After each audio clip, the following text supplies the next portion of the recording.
Tuhan di dalam Bible, ketika orang datang kepada Tuhan, apa yang dilihat Tuhan? Adalah hati manusia. Makanya Tuhan melihat hati. Sedangkan Allah melihat apa? Melihat kaki apa melihat hati? Oh, Bang Edis, itu cuman untuk Sudahlah Bang, intinya apa? Tuhan kami melihat hati, Tuhanmu melihat kaki. Betul? Tadi si Goto sudah macet-macet. Siaran dia macet-macet, saya suruh dia cari sinyal yang baik. Al, kenapa di awal kau bilang itu minum kencing onta itu palsu? Tidak benar. Lalu tiba-tiba karena ada muslim lain sudah mengiyakan bahwa hadis itu benar, kau bilang oh benar. Itu gimana? Oh, bukan. Saya nengok sesuatu di Google, searching di Google, ternyata ada hadis riwayat Ahmad juga. Tapi dinyatakan di situ bahwasanya air kencing unta dan susu unta itu terdapat obat penyembuh gitu. Oke. Berarti Jadi, kamu setuju? Berarti kamu setuju bahwa air kencing onta itu obat? Setuju. Tergantung kalau nggak ada, itu kan air kencing unta itu kan najis. Iya kan? Najis. Sebentar dulu, kau setuju nggak di dalam kencing unta itu terdapat obat? Ya. Oke, sampai sekarang masih ada nggak obat di dalam kencing onta? Itu tergantung penyakitnya apa. Tergantung gimana sih? Masa air kencing onta ada obat ditentukan oleh sakitnya orang? Ada-ada saja. Dengar. Mau ada orang sakit, mau ada orang nggak sakit, bahkan mau umat manusia punah, kencing onta tetap ada obatnya nggak? Di dalam kencing onta itu mengandung obat nggak? Ya. Nah, artinya kandungan obat di dalam kencing onta tidak ditentukan oleh faktor lain, betul? Betul. Nah, artinya sampai detik ini pun di dalam kencing unta terdapat obat, betul? Betul. Nah, apakah kamu setuju bahwa umat muslim mengikuti sunnah Nabi kalau sakit minum kencing onta? Karena di dalam kencing onta ada obatnya. Nggak setuju saya. Munafikun. Ini yang saya sebut kamu munafikun. Kau bilang kencing onta mengandung obat. Giliran suruh minum, aku tidak mau. Ini yang disebut berat, saudara-saudara.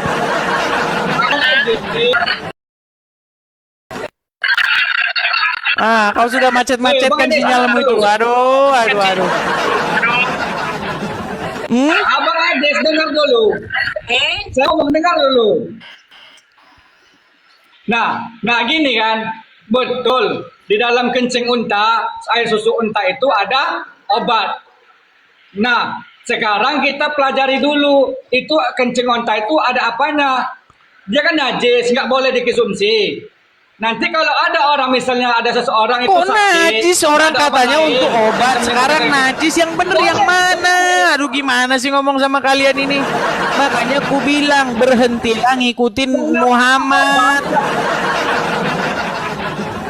Tidak ada nabi yang nyuruh minum kencing kecuali Muhammad. Gimana sih kamu ini, aduh? Sekarang saya tanya, ada nggak nabi lain yang nyuruh minum kencing hewan? Bukan nyuruh, tapi mengatakan.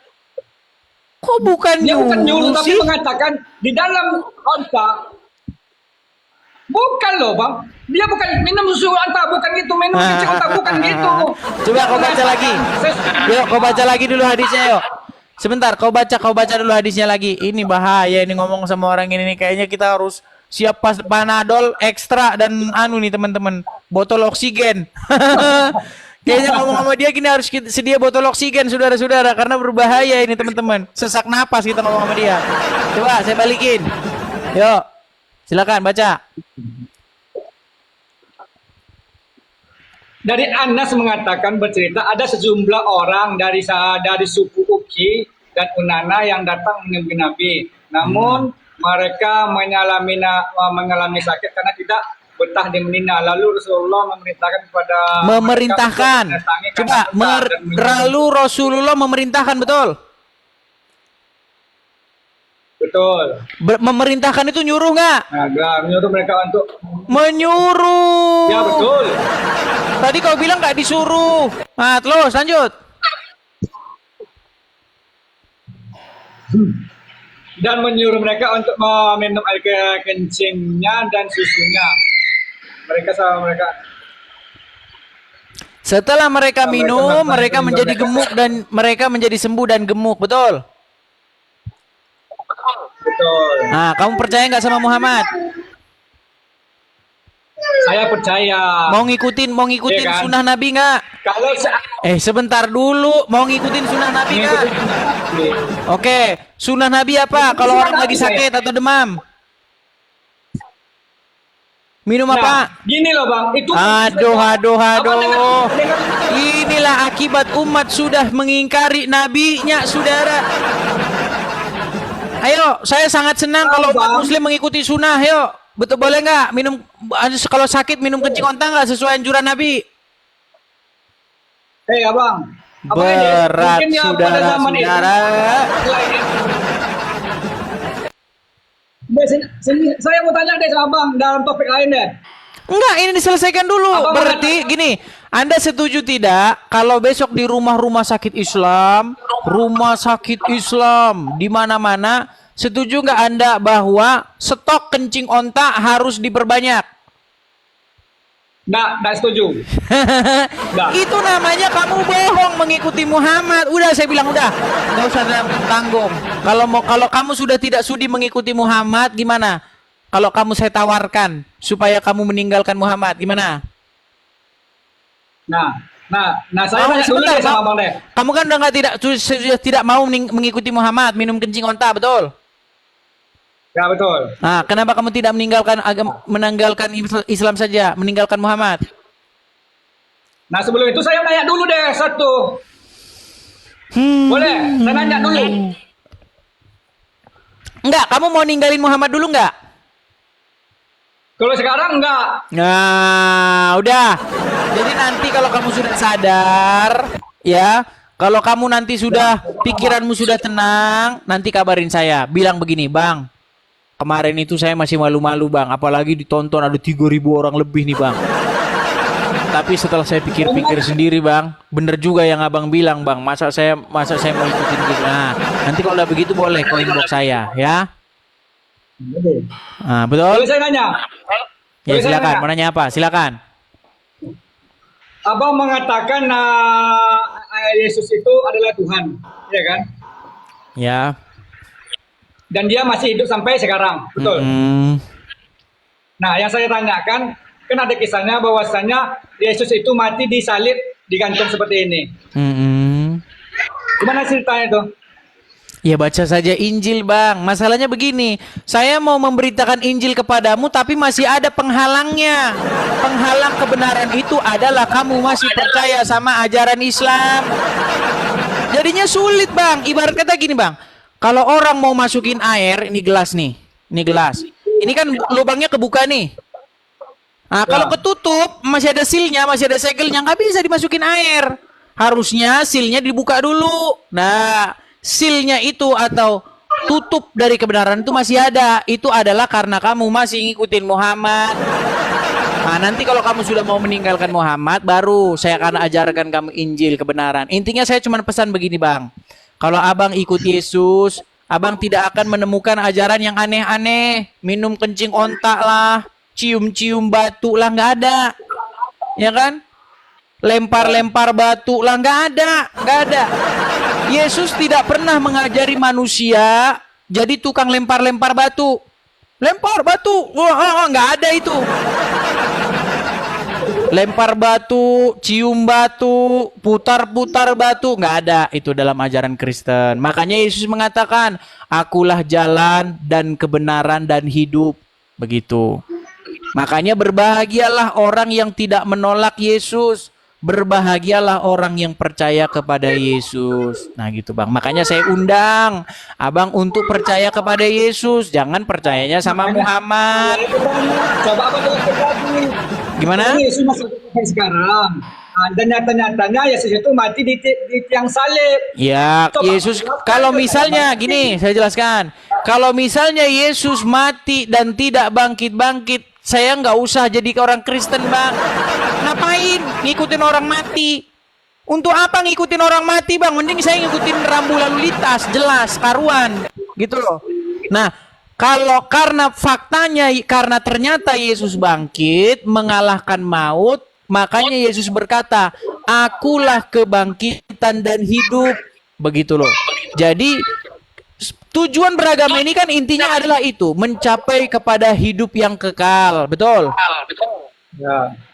Sorga, begitulah bahasa awamnya, mencapai sorga. Nah, bagaimana kita mau masuk sorga, mencapai hidup yang kekal, tapi yang kita ikutin mayat dalam kubur?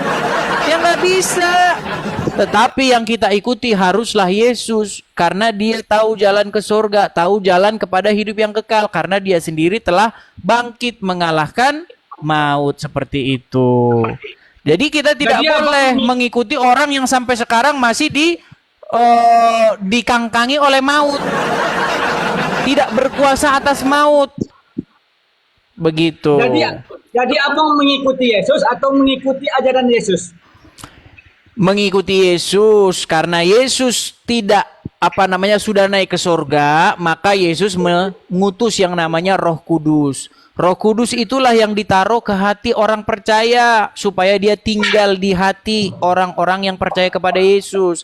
Nah, ketika Roh Kudus itu tinggal di hati orang percaya, maka Roh Kudus itu akan memimpin dia kepada jalan yang benar, memimpin dia kepada hidup. Seperti itu. Kalau ada Roh Kudus di hati seseorang, dia mustahil cium-cium batu. Mustahil dia main lempar-lemparan batu. Macam anak SD yang lagi main lempar-lemparan, suka tawuran. Nggak ada. Tidak mungkin orang yang dipimpin oleh Roh Kudus cium-cium batu, putar-putar batu, ya, lempar-lemparan batu. Nggak ada cerita, nggak ada. Tetapi orang yang dipimpin oleh Roh Kudus akan berjalan di dalam kebenaran, begitu. Kalau kami umat Islam ini tidak akan mengikuti manusia, tapi mengikuti ajaran yang ditentukan oleh Allah kepada kami. Tidak mengikuti Melalui- manusia. Oke, Muhammad manusia enggak? Nah, beliau Sebentar, Bang. dianugerahkan- Muhammad manusia enggak? Oke, manusia. Oke, Anda ikuti enggak? Enggak, saya nggak ikuti Muhammad, tapi Ah, enggak ikuti Muhammad dia. Oke, coba Bang ikrar dulu. Ikrar dulu. Saya Islam. Ayo. Saya Islam. Saya mengikuti ajaran yang dibawa- Sebentar dulu. Saya Islam. Ayo bilang, Bang. Saya Islam. No. Bilang dulu saya Islam, tapi saya tidak mau menjadi pengikut Muhammad, gitu yuk. Bukan pengikut Muhammad, kami yang mengikuti ajaran Muhammad, Abang. Ngerti? Oke, baik. Sekarang begini. Apakah sosok Muhammad itu manusia atau bukan? Muhammad itu adalah manusia. Oke, Manusia. sosok Muhammad yang manusia itu adalah pemimpinnya orang Islam, betul? Ya, betul. Ah, Saya akui. berarti kamu dipimpin oleh sosok manusia yang bernama Muhammad, kan? Ya, betul. Dan dia sudah mati, betul? Betul. Berarti kamu dipimpin oleh orang mati, betul? Salah itu. Nah, mulai akrobat dah. Akrobat kalau sampai sini. Wah, sudah akrobat dah, guling dah, guling. Oleng, sudah munyer Bang. Gimana ini? Gimana kalau begini, Bang? Orangnya memang udah meninggal, tapi ajarannya tidak akan meninggal. Ya. Yang saya tanyakan adalah orangnya. Betul? Betul. Nah, orangnya itu pemimpin bukan? Ah? Gimana? Bang, waktu Anda bersolawat, Allahumma sholli ala Muhammad. Nah, waktu Muhammad itu dia merujuk kepada sosok manusia nggak? Ya, betul. Iya, apalagi ketika kamu berkata, Muhammadku, dengarlah seruanku. Coba, itu manusia nggak itu? Sosok manusia nggak? Manusia. Iya, dan dia sudah meninggal, betul? Ya, betul. Artinya Anda berseru-seru kepada orang meninggal, betul? Betul. Iya, makanya saya bilang agama apakah yang berseru-seru kepada mayat dalam kubur?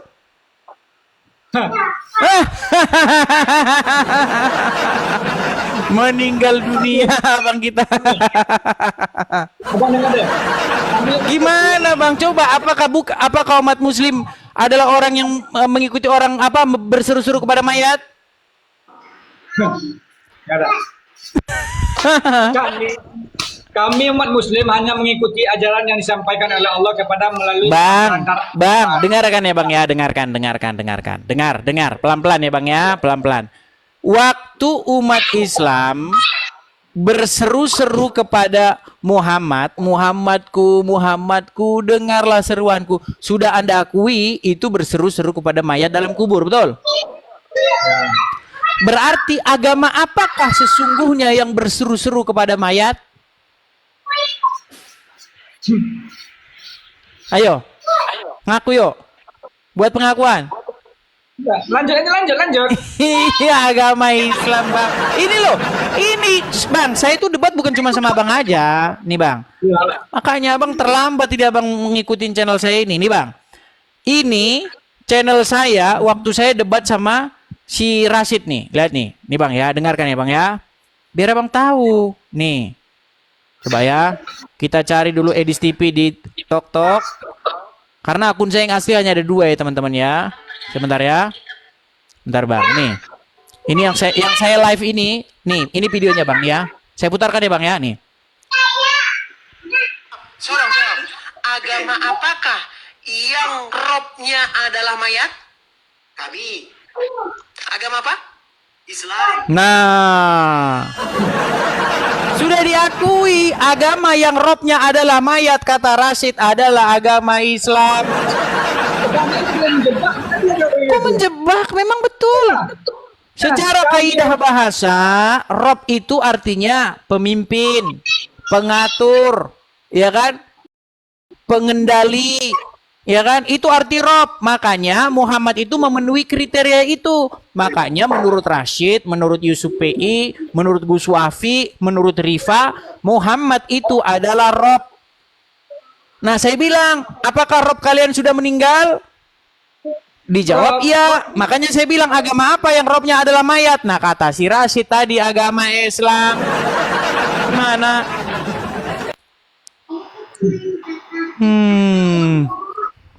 Makanya bang, makanya saya undang Anda untuk mengganti robmu, untuk mengganti pemimpinmu, untuk mengganti pengendalimu, untuk mengendali yang menguasai dan merajai hati dan kehidupanmu. Ganti dari Muhammad ke Yesus, begitu. Dari Muhammad ke Roh Kudus yang datang dari sorga. Karena yang mengisi hati seseorang sejatinya haruslah roh yang daripada Tuhan, bukan arwahnya Muhammad, saudara. Gitu, ya? Gimana, Bang? Nah, sebenarnya Mau bertaubat? Sudah mau bertaubat? Benar dong sebentar. Silakan. Kami umat Islam ini, pedoman kami cuma 2, Al-Quran dan Sunnah, dan kami mengikuti ajaran tersebut. Oke, ajaran itu Allah selalu wahyukan langsung kepada Nabi kami Muhammad SAW. Nah, sedangkan di dalam Al-Quran itu sendiri Allah menjamin bahwasanya Dia yang Dia yang menurunkan, Dia juga yang akan menjaganya. Dia ada jaminan langsung dari kami di situ. Bahwasanya Al-Quran Allah jamin sampai hari kiamat. Oke, baik, saya tanggapi. Jadi yang dijamin oleh Allah apa terhadap Al-Quran itu? Allah akan pelihara Al-Quran itu sampai mati, sampai hari kiamat ini akan Allah jamin. Oke, artinya tidak akan berubah, artinya tidak akan ada manusia yang mengubahnya, begitu? Ya, nggak akan pernah bisa manusia mengubah itu semua. Oke. Baik, saya akan buktikan bahwa orang Islam sudah merubah-rubahnya. Mau? Oke, saya mau tanya sama Anda. Letak Baitullah itu di mana menurut Al-Quran? Baitullah. Kalau menurut Al-Quran, Baitullah itu kan rumah Allah. Ya, rumah Allah di mana-mana aja ada. Masjid itu Baitullah, musholla Baitullah. Ya kan? Menurut Al-Quran, Baitullah tempat orang berhaji itu di mana? Itu di Mekah itu. Mekah. Makanya saya bilang itulah contoh orang Islam sudah merubah Al-Quran. Coba di ayat Quran mana bahwa Baitullah itu di Mekah? Hah? Di ayat Quran mana bahwa Baitullah itu di Mekah? Dah. Nggak ada Yang ada di dalam Al-Quran Baitullah itu di Bakkah. Baitullah di Bakkah. Rumah yang pertama-tama dibangun itu adalah Baitullah yang di Bakkah. Sama kalian diganti jadi Mekah. Katanya oh Bakkah itu Makkah. Sejak kapan Bakkah itu Mekah? Ada-ada saja. Jadi